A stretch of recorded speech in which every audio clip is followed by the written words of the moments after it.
Hi there, I'm Rebecca and a really warm welcome back to my channel, PumpkinBecki.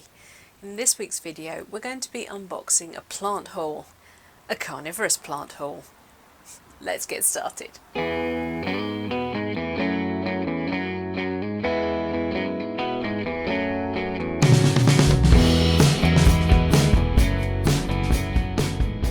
This unboxing is going to be a bit different to anything I've filmed before because the plants arrived midweek. They were mostly bare root, so I had to do the unboxing whilst filming and being shouted at by Katie and Darcy that they wanted their tea. And then I had to come out in the dark and pot them up. A little disclaimer.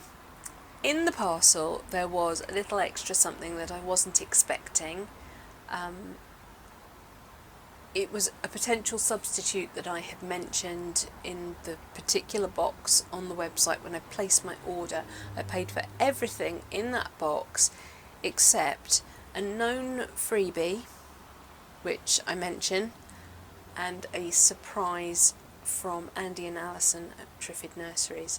I wasn't expecting that, and I hadn't requested it as a freebie, and they had no expectation that I would be making a video about their company. I've talked about them an awful lot in probably all my carnivorous plant videos because I buy all my carnivorous plants from them, unless I've done garden centre rescues, or DIY store rescues. But 90% of my carnivorous plants come from Triffid Nurseries, so I talk about them all the time. Whether they had sent me a freebie or not in my parcel of items that I had paid for, my order, I was still going to talk about them, and I would still rate them incredibly highly regardless of whether they've given me a freebie, because I am a genuine customer and I have been for years. The lighting isn't spectacular in the video, but I'm going to give you a look at the plants all potted up after we look at the footage. So enjoy! To date I have received this parcel from Triffid Nurseries. Very excited about this order. There should be all sorts of things in here.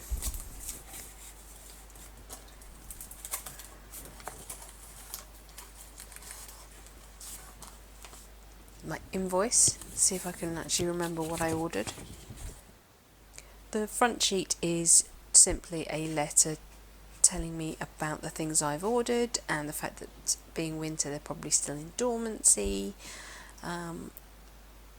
Most things ought to be bare root, so I will need to go and get them potted up, but just keep the soil damp until the new growth starts again. So very much the same as all my other plants that I've already have.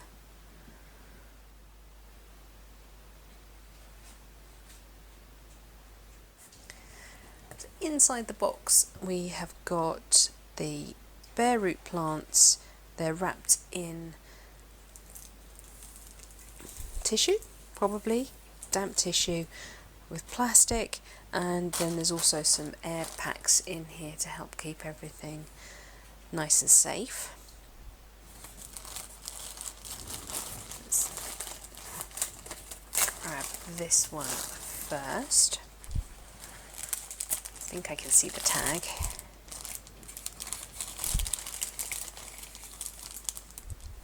Yep. On the website, when you're placing your order, there's a box and it asks you to give them 2 or 3 different alternative varieties that you would be happy to accept, just in case the one that you particularly order isn't available. This is one that I have ordered. It is Sarracenia leucophylla, Deer Park, Alabama. So that means it is a named location plant. And there's an absolutely beautiful rhizome there.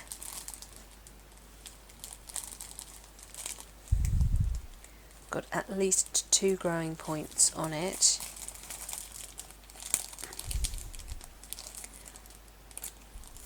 Possibly more.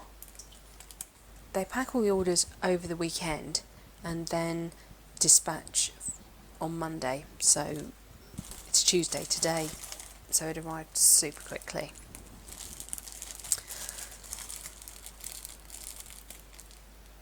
Oh, yep, this is another one I ordered. Oh, wait, there's two in here.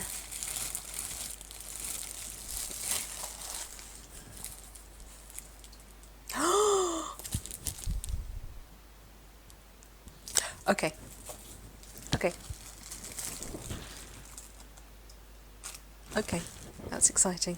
Okay. Right, let's look at this one first. This is another amazing rhizome. It's huge with a fabulous root system on it. And it is Sarracenia flava, Rugelii, copper tinged, from Milton, Florida. Copper tinged means that the lid on the trap will be copper coloured. Just want to try and show you the photograph of Sarracenia flava, Rugelii, copper tinged, Milton, Florida. Katie wants her tea. The reason I chose it was for this amazing red throat. That is the underside of the lid.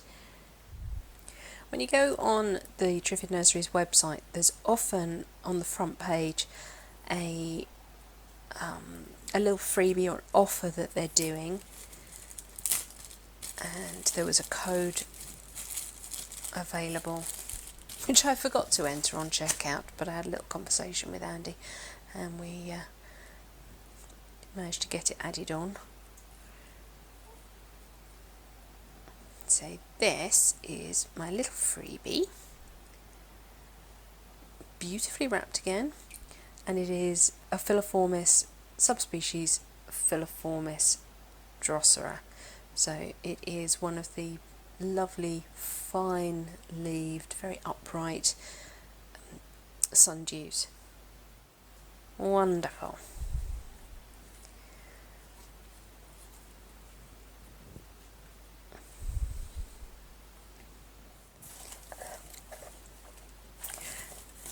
Who next? Who next? Who next? Okay, this one next. I love this packaging. It's completely bonkers. It looks like maybe something you'd get an ice cream in. Really does protect the plants in transit. So this should be a Venus flytrap B52, which that name always makes me think about the bomber, the aeroplane. I don't know whether it is named after that or whether it's like a cultivar number or something. Yes, Venus flytrap B52. It's a very well known variety and it has huge traps. I just have the standard Venus flytrap in the greenhouse, so I really wanted to just expand my varieties and have something a bit different out there, so I chose B52. Yeah, two lovely traps, one new one just coming up from the crown, just there. You appear to have possibly the remnants of something inside this trap here. And this one is closed.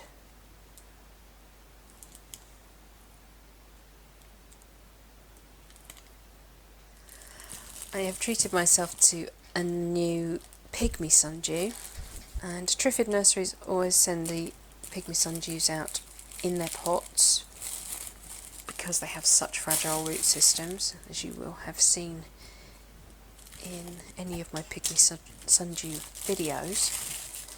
This one is Drosera, Nitidula subspecies omissa.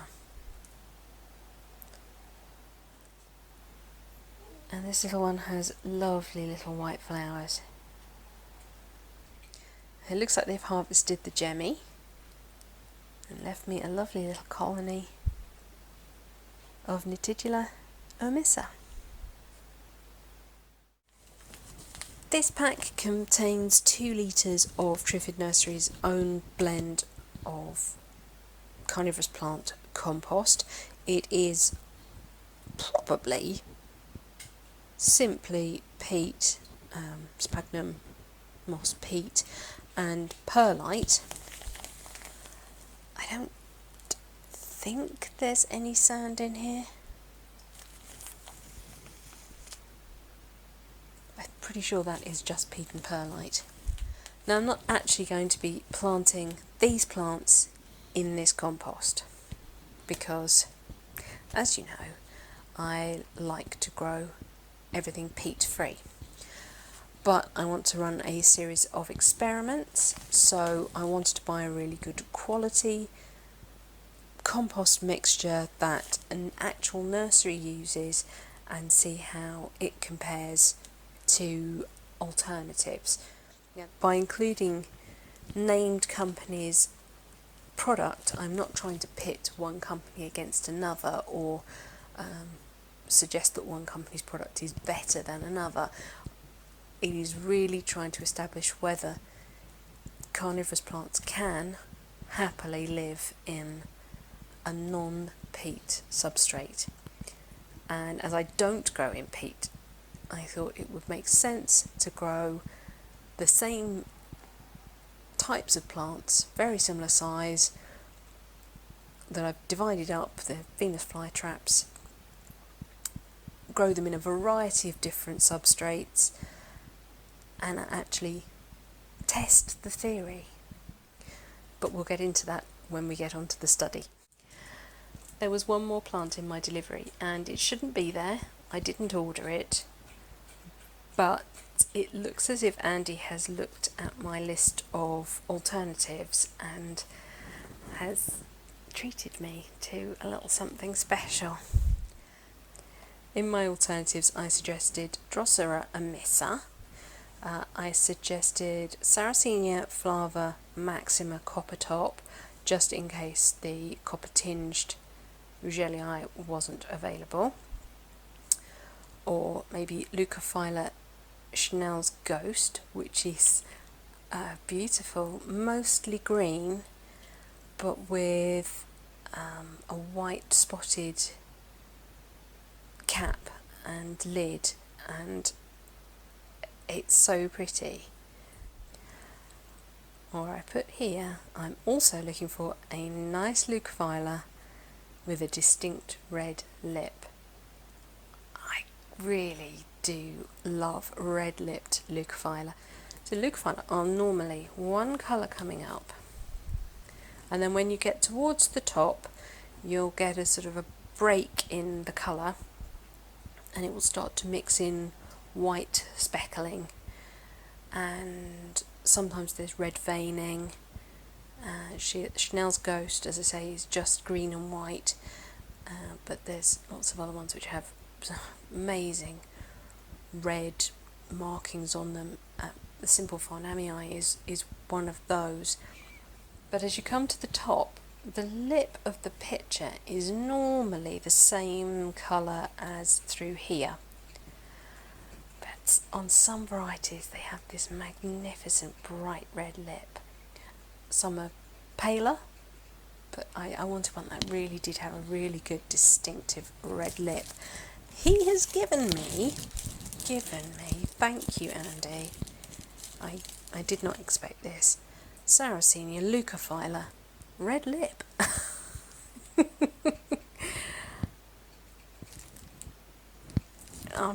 Yeah, absolutely over the moon. Thank you. Triffid Nurseries really are my carnivorous plant supplier of choice. They have a lovely selection. They have really great prices, and their stock is usually very good. You can usually rely on the stock level that they have. I went on some websites. I imagine that they're splitting their stock at the moment and trying to work out what they've got after the winter. But everything was out of stock, and it just annoyed the living daylights out of me. So to be able to go on Triffid Nurseries and know that everything was up to date and in stock was wonderful. And Leucophylla Red Lip has actually got a flower. This is Leucophylla Red Lip, and you can see that the flower has extended even more since I filmed the unboxing.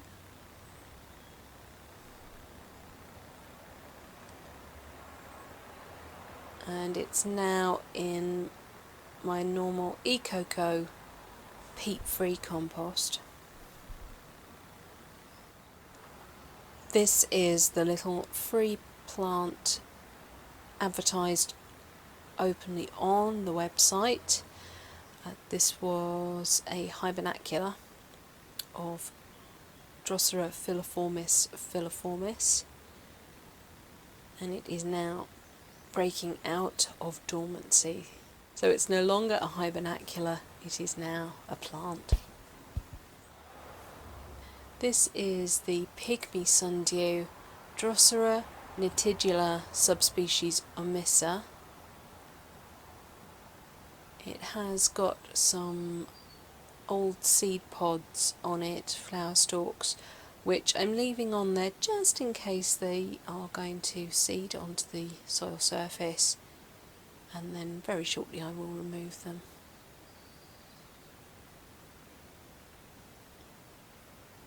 So that one arrived in its pot as we see it there. Here is Sarracenia rugelii, copper tinged, from Milton, Florida. It hasn't really done an awful lot since I received it. I think the flower may have extended a little bit, though it is damaged. I do think it arrived damaged if I remember rightly. This is Sarracenia leucophylla, Deer Park, Alabama.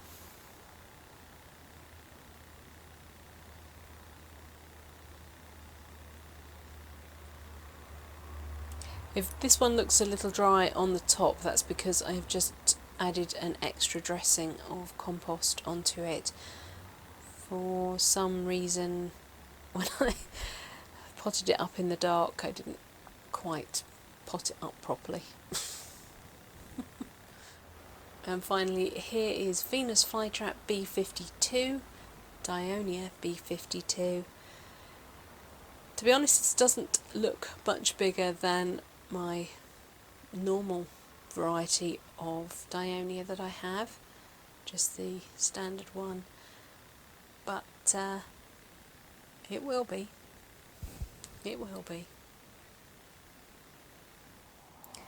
This is a little surprise update. This is Drosera scorpioides. These are the gemmy that I sowed a couple of weeks ago. They are already sprouting. I'm hoping you can see that. They're so small. There's no point in me showing you Rosiana or Porcella because you just would not see them. Hopefully you can just about see scorpioides. And just before I sign off, I thought I would show you the dangers of growing carnivorous plants during nesting season, when you've got to leave the door to the greenhouse open. My robin has been in and tried to destroy my spatulata colony. Monkey!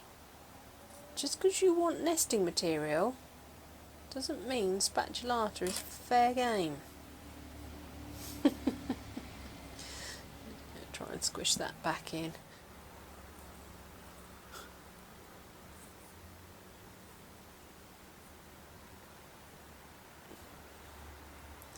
I'll be having words with Fred Robin.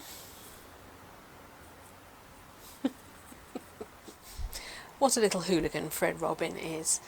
But he'll be having lots of babies very soon, so I mean, what's a bit of moss?